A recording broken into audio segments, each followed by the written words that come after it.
ശബരിമല സ്വർണ്ണക്കൊള്ള വെളിപ്പെടുത്തലിൽ SITക്ക് മൊഴി നൽകാൻ രമേശ് ചെന്നിത്തല തിരുവനന്തപുരം ഈഞ്ചക്കലിലെ ഓഫീസിലെത്തി. അഞ്ജു ജയപ്രകാശാണ് കൂടുതൽ വിവരങ്ങളുമായി ചേരുന്നത്. അഞ്ജു, ഒരുപാട് നിർണായകമായിട്ടുള്ള വിവരങ്ങൾ രമേശ് ചെന്നിത്തലയ്ക്ക് അറിയാം. ഇതിൽ അന്താരാഷ്ട്ര സ്വർണ്ണ മാഫിയയുടെ അടക്കം പങ്കുണ്ട്. തനിക്കറിയാവുന്ന കാര്യങ്ങളെല്ലാം പറയുമെന്നൊക്കെ നേരത്തെ വ്യക്തമാക്കിയിരുന്നു. ഇന്നിപ്പോൾ മൊഴി നൽകാനായിട്ട് എപ്പോഴാണ് എത്തിയത്? ഇക്കാര്യത്തിൽ അദ്ദേഹത്തിന്റെ ഭാഗത്തു നിന്ന് ഏതെങ്കിലും തരത്തിലുള്ള പ്രതികരണം ഇന്ന് ലഭ്യമായിട്ടുണ്ടോ?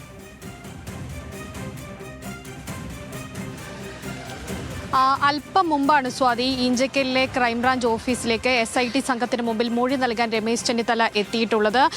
ഇനിയിപ്പോൾ അദ്ദേഹം മൊഴിയും കയ്യിലുള്ള വിവരങ്ങളുമൊക്കെ ഈ അന്വേഷണ സംഘത്തിന് കൈമാറും. നമ്മൾ നേരത്തെ തന്നെ ഈ കേസുമായി ബന്ധപ്പെട്ട് ഈ ഹൈക്കോടതി തന്നെ അതിൽ ഗൗരവമായിട്ടുള്ള ഒരു നിരീക്ഷണം നടത്തിയിട്ടുണ്ടായിരുന്നു.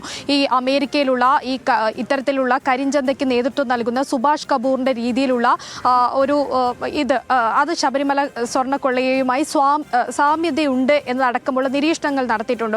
അതിന് പിന്നാലെയാണ് രമേശ് ചെന്നിത്തല ഇത്തരത്തിലൊരു വാദം ഉന്നയിക്കുന്നത്. അതായത് ഇത്തരത്തിലുള്ള പൗരാണിക വസ്തുക്കൾ അല്ലെങ്കിൽ പുരാവസ്തുക്കളൊക്കെ ഈ അന്താരാഷ്ട്ര കരിഞ്ചന്തയിൽ മറച്ചു വെക്കുന്ന ഒരു കള്ളക്കടത്ത് സംഘം അത് ഈ സ്വർണ്ണക്കൊള്ളയുടെ ഭാഗമായിട്ട് നിലകൊള്ളുന്നുണ്ട്. അത് തനിക്കറിയുന്ന ഒരു വ്യവസായി ഇത്തരത്തിലുള്ള വിവരങ്ങൾ പങ്കുവച്ചിട്ടുണ്ട്.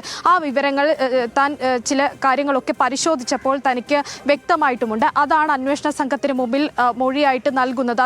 അതുമായി ബന്ധപ്പെട്ട വിവരങ്ങളാണ് കൈമാറുന്നത് എന്നാണ് രമേശ് ചെന്നിത്തല മാധ്യമങ്ങളോട് പറഞ്ഞത്. ഒപ്പം തന്നെ ഈ കാര്യങ്ങളൊക്കെ അറിയിച്ചുകൊണ്ട് അദ്ദേഹം ഈ അന്വേഷണ സംഘ തലവനായിട്ടുള്ള ADGP H വെങ്കടേഷിന് ഒരു കത്തും നൽകിയിട്ടുണ്ടായിരുന്നു. അതിലും കൃത്യമായി വിവരങ്ങൾ പറയുന്നുണ്ട്. ഇനിയിപ്പോൾ എന്തൊക്കെ കാര്യങ്ങളാവും അദ്ദേഹം പറയുക അല്ലെങ്കിൽ പറഞ്ഞിട്ടുണ്ടാവുക എന്നത് ഉൾപ്പെടെയുള്ള കാര്യങ്ങൾ വളരെ ആകാംക്ഷയോടെ തന്നെ കാത്തിരിക്കുന്നതാണ്. കാരണം അതിൽ പ്രധാനമായിട്ടുള്ളത് ഇതിലിപ്പോൾ നിലവിൽ അറസ്റ്റിലായിട്ടുള്ള ആളുകൾക്ക് പുറമെ മറ്റു ചിലർക്ക് കൂടി ബന്ധങ്ങൾ ഉണ്ടാവാൻ സാധ്യതയുണ്ട് എന്നടക്കമുള്ള കാര്യങ്ങളാണ് അദ്ദേഹം ബോധിപ്പിക്കാൻ ശ്രമിച്ചിട്ടുള്ളത്. അങ്ങനെയാണെങ്കിൽ അത് ആരൊക്കെ എന്നതിലുള്ള കാര്യങ്ങളൊക്കെ ഇനിയിപ്പോൾ അന്വേഷണ സംഘത്തിന് കണ്ടുപിടിക്കേണ്ടി വരും. ഇനിയിപ്പോൾ രമേശ് ചെന്നിത്തല ഇത്തരത്തിലൊരു മൊഴി നൽകിയാൽ തന്നെ അതിൽ രമേശ് ചെന്നിത്തല പറയുന്നത് ആ വ്യവസായിക്ക് നേരിട്ട് അന്വേഷണ സംഘവുമായി ബന്ധപ്പെടാൻ ചില പ്രയാസങ്ങളുണ്ട്. അതുകൊണ്ടാണ് തന്നെ ബന്ധപ്പെട്ടിട്ടുള്ളത്, താനുമായി പരിചയമുള്ളതുകൊണ്ട്. അതുകൊണ്ട് യാതൊരുവിധ പേടിയും ഇല്ലാതെ തന്നെ അന്വേഷണ സംഘത്തിന് അദ്ദേഹത്തെ ചോദ്യം ചെയ്യാൻ അടക്കമുള്ള നടപടികളിലേക്ക് കടക്കാനുള്ള സാധ്യത ഉൾപ്പെടെ അവിടെ തുറന്ന് നൽകപ്പെടുകയാണ് തന്റെ മൊഴി നൽകുന്നതോടെ ഉണ്ടാവുക എന്നതാണ് രമേശ് ചെന്നിത്തല പറഞ്ഞിരിക്കുന്നത്. എന്തായാലും